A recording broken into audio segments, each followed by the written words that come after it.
साल 1996, Zambia. 16,000 feet की ऊंचाई पर आप एक प्लेन से छलांग लगाते हैं। हवा तेजी से आपके चेहरे को चीरती हुई गुजर रही है और नीचे जमीन खतरनाक तेजी से आपकी तरफ बढ़ती चली आ रही है।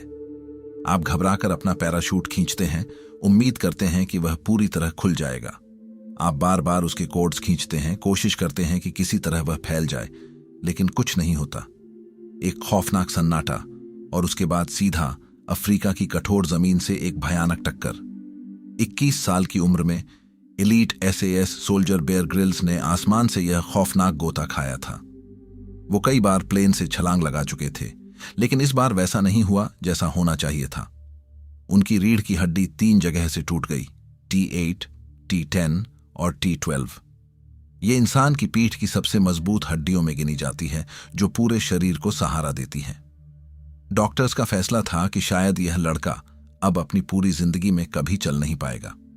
ज्यादातर लोग बेयर ग्रिल्स को डिस्कवरी चैनल के मैन वर्सेस वाइल्ड वाले इंसान के रूप में जानते हैं। वह इंसान जो कीड़े मकोड़े खाता है, जो किसी भी जानवर का कच्चा मांस खाकर जिंदा रह सकता है। लेकिन यह वीडियो उनके टीवी शो के बारे में नहीं है। यह सर्वाइवल की उस डार्क साइकोलॉजी की मास्टर क्लास है जो आपको कोई सस्ता मोटिवेशनल स्पीकर नहीं बताएगा। नमस्कार दोस्तों, मैं हूं सौरभ और स्वागत है आपका बुक ट्यूबर हिंदी पर। जब बेयर ग्रिल्स अस्पताल के बिस्तर पर बिना हिले डुले पड़े थे, तो असली दर्द उनकी टूटी हुई रीढ़ में नहीं था। असली दर्द उनकी पहचान के मरने का था। एक कमांडो जो अपनी शारीरिक ताकत के लिए जाना जाता था, अब करवट भी नहीं बदल सकता था। दिन गुजरते थे, लेकिन वो बस छत को देखते हुए पड़े रहते थे। उन्हें हर रात आसमान से गिरने के डरावने सपने आते थे। डॉक्टर भी साफ जवाब नहीं दे पा रहे थे कि वो दोबारा कभी चल पाएंगे या नहीं। और यहीं से असली दर्द शुरू हुआ, क्योंकि उनके लिए जिंदगी का मतलब ही एडवेंचर था। नई जगहों पर जाना, पहाड़ चढ़ना, दुनिया को एक्सप्लोर करना। लेकिन उस एक हादसे ने उनसे सिर्फ उनकी चलने की ताकत ही नहीं छीनी, बल्कि उनकी जीने की वजह भी छीन ली थी। रात होते ही उनके दिमाग में वही ख्याल घूमने लगते, अगर मैं कभी चल ही नहीं पाया तो? अगर मेरी जिंदगी यहीं खत्म हो गई तो? इन सवालों ने उनके मन को जकड़ लिया था। उन्हें नींद नहीं आती थी। एंग्जाइटी इतनी बढ़ जाती कि वो पसीने में भीग जाते, सांसें तेज हो जाती और दिल जोर जोर से धड़कने लगता। मनोविज्ञान में इसे आइडेंटिटी कोलैप्स कहते हैं। जब आप अपनी पहचान किसी एक चीज से जोड़ लेते हैं, चाहे वह आपका करियर हो, आपका शरीर हो या आपका बैंक बैलेंस, और जब वह चीज छिन जाती है तो आपका दिमाग बिखर जाता है। लेकिन यहीं पर बेयर ग्रिल्स ने एक ऐसा मानसिक हथियार इस्तेमाल किया जिसे जिम कॉलिंस ने अपनी मशहूर किताब गुड टू ग्रेट में द स्टॉकडेल पैराडॉक्स का नाम दिया है। आपको एक ही समय में 2 विरोधी बातों को अपने दिमाग में रखना होता है। पहला, अपनी वर्तमान की सबसे क्रूर और भयानक सच्चाई को स्वीकार करना कि मेरी रीढ़ टूट चुकी है और मैं बिस्तर पर पड़ा हूं। और दूसरा, यह अटूट विश्वास रखना कि अंत में जीत मेरी ही होगी। जिम कॉलिंस लिखते हैं, आप अतीत या भविष्य से पीड़ित नहीं हो सकते, क्योंकि उनका कोई अस्तित्व नहीं है। आप सिर्फ अपनी यादों और अपनी कल्पनाओं से पीड़ित होते हैं। बेयर की दादी ने उनसे कहा था, जो होता है अच्छे के लिए होता है। बेयर ने इस लाइन को एक झूठी सांत्वना की तरह नहीं, बल्कि एक न्यूरोलॉजिकल हैक की तरह इस्तेमाल किया। उन्होंने अपनी वर्तमान सच्चाई को स्वीकार किया और अपने दिमाग से चिंता के बोझ को उतार फेंका। लेकिन सिर्फ सोच बदलने से टूटी हुई हड्डियां नहीं जुड़ती। इसके पीछे एक बहुत गहरा विज्ञान था। आपको समझ आएगा कि कैसे इंसानी दिमाग शरीर की बायोलॉजी को धोखा दे सकता है। अस्पताल के बिस्तर पर लेटे हुए बेयर की नजर एक धूल भरी तस्वीर पर पड़ी। वह तस्वीर माउंट एवरेस्ट की थी, एक सपना जो उन्होंने बचपन में अपने पिता के साथ देखा था। डॉक्टर कह रहे थे कि वह शायद कभी चल भी न पाए, और बेयर ग्रिल्स ने उस बिस्तर पर लेटे हुए खुद से कहा, जैसे ही मैं यहां से बाहर निकलूंगा, मैं एवरेस्ट चढ़ूंगा। जब आपके दिमाग को एक उम्मीद या एक लक्ष्य मिल जाता है, तो आपका शरीर अपनी लिमिट को 240 गुना तक बढ़ा सकता है। मनोविज्ञान में इसे पोस्ट ट्रॉमेटिक ग्रोथ कहते हैं। मनोवैज्ञानिक रिचर्ड टेडेस्की और लॉरेंस कैलहून की रिसर्च बताती है कि कुछ लोगों के लिए भयानक हादसे या ट्रॉमा एक खौफनाक उत्प्रेरक का काम करते हैं। वे इंसान को उस स्तर पर धकेल देते हैं जो हादसे से पहले असंभव था। बेयर को सिर्फ बाथरूम तक चलकर जाने का लक्ष्य नहीं चाहिए था, उन्हें एक ऐसा लक्ष्य चाहिए था जो इतना बड़ा और इतना असंभव हो कि उसके सामने फिजियोथेरेपी का दर्द एक मजाक लगने लगे। जिस पल बेयर ने एवरेस्ट का लक्ष्य तय किया, उनका दिमाग सर्वाइवल मोड से निकलकर कॉम्बैट मोड में आ गया। उनके शरीर के सेल्स, उनका डीएनए एक असंभव भविष्य की तरफ तेजी से काम करने लगे। उनका शरीर इसलिए तेजी से रिकवर नहीं कर रहा था क्योंकि दवाइयां अच्छी थीं। उनका शरीर इसलिए रिकवर कर रहा था क्योंकि दिमाग ने शरीर को एक बहुत बड़ा काम सौंप दिया था।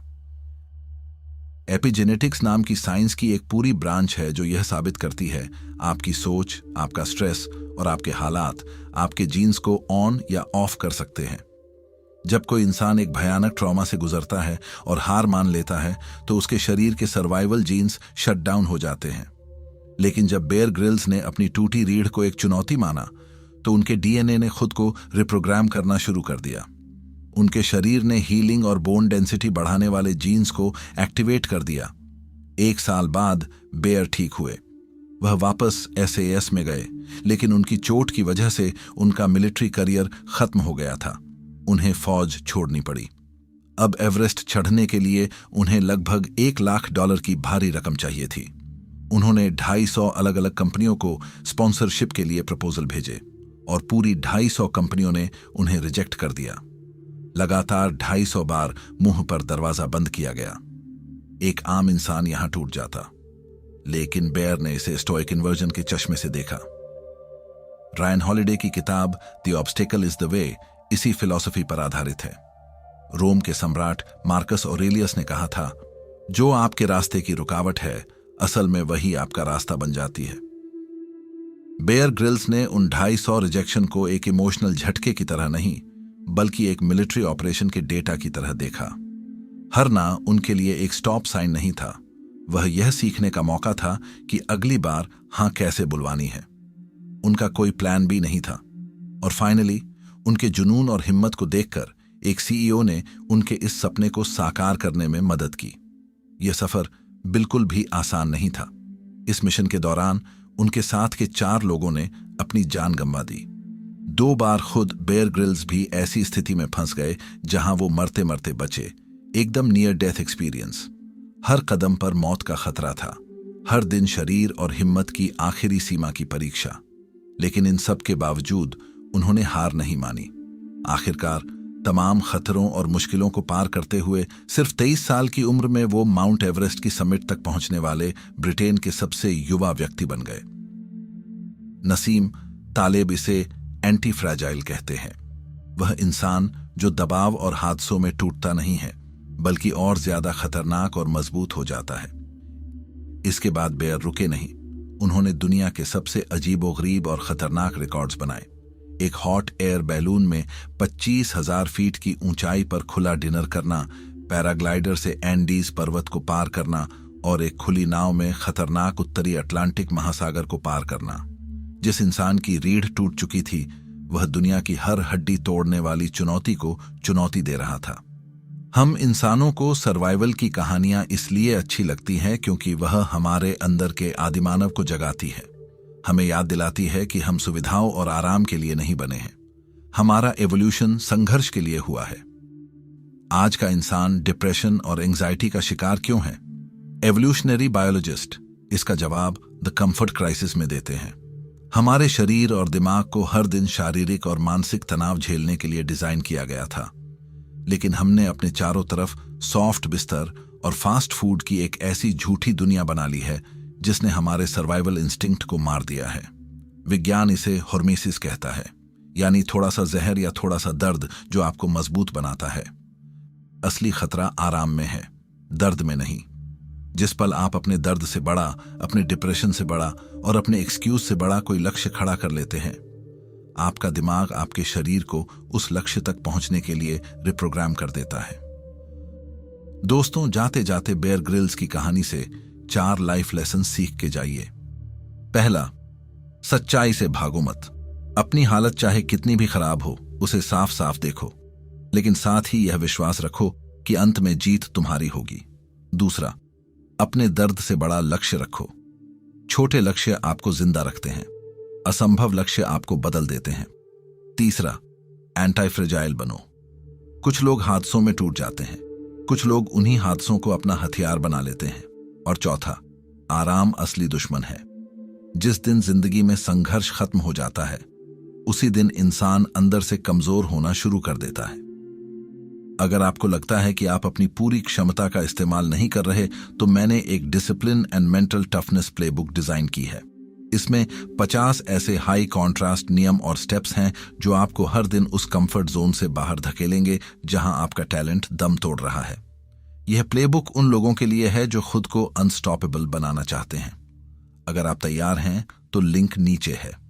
अगर आपकी लिस्ट में कोई ऐसा इंसान है जो अपनी जिंदगी से हार मान चुका है, जो डिप्रेशन के बिस्तर पर पड़ा है, तो उसे बिना कुछ कहे इस वीडियो का लिंक भेज दो। शायद यह वीडियो उसकी जिंदगी का वह एवरेस्ट का फोटो बन जाए जो उसे वापस खड़ा कर दे। अगर यह एपिसोड पसंद आया तो अगला वीडियो देखिए क्लिफ यंग के ऊपर। जानिए कैसे एक साधारण किसान ने अपने शरीर की छिपी हुई 90% ताकत को अनलॉक करके दुनिया को हैरान कर दिया। मिलते हैं ऐसी ही एक और पावरफुल, प्रैक्टिकल और लाइफ चेंजिंग वीडियो के साथ। बहुत बहुत धन्यवाद।